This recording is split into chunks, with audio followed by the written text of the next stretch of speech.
to the Chargers and the Las Vegas Raiders.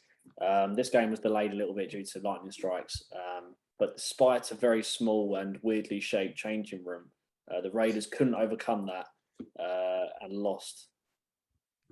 Yeah, I mean, if they had a better changing room, as John Gruden pointed out. But this one finished to Brad's Chargers 28 to the Raiders 14. This was the big AFC West matchup against the two biggest teams in that division.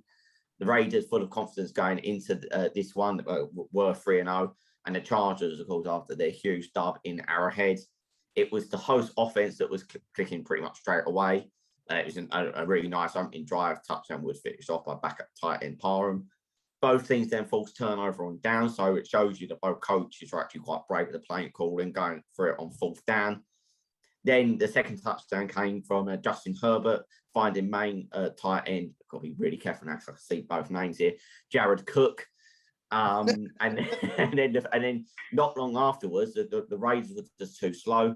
And then the third touchdown came where the ever reliable Austin Ekeler made it 21-0. And it looks game over at that point because it was right on half time. But then, to be fair to the Raiders, they gave themselves a glimmer of hope when Derek Carr found a tricky wide receiver Hunter Renfrow. And then shortly afterwards, the Chargers punted. And then Derek Carr was starting to fire and then found impressive tight end Darren Waller.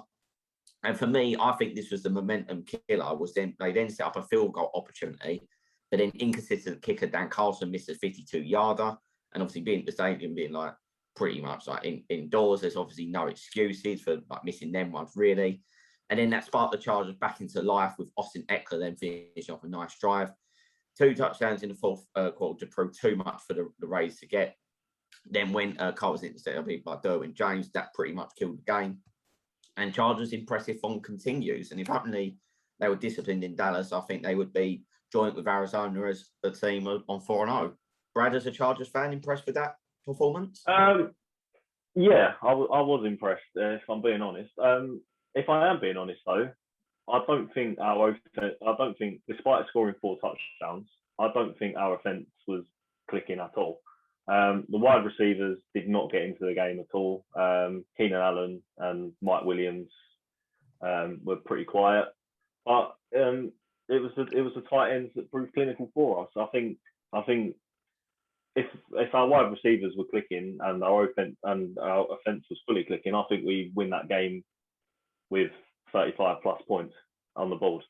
And again, it was another game where our third quarter was very shaky. That was the negatives of it. I for some reason woke up and watched the game, so that's why I'm thinking that. But yeah, it's another pleasing win. I was impressed. Herbert done his usual things. The defense as well, very very solid.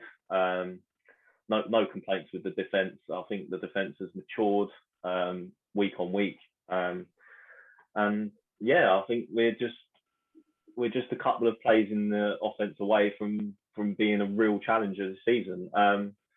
Again, Brandon Staley on fourth down conversions, excellent. Apart from the one where we faked the punt and Hunter Renfrow got in. That was nearly a good catch, though, weren't it? That one. Yeah, it was very nearly a good catch. He was wide open, and fair play to Hunter Renfrow who got in. I thought Hunter Renfrow was Raiders' best player by a mile. And fair play to him, he got the defense in. But yeah, again, we were brave on fourth conversions, and it's something that Brandon Staley has been excellent at. If I'm being honest, his fourth down conversions, and yeah, I want to say comfortable, but at 80%, like it was 80% comfortable in the end, and yeah. I think the next 2 games now for the Chargers will show whether we mean business or whether it will be another sorry story of what it was like under Anthony Lynn of being nearly there. I think our next 2 games are potentially season defining.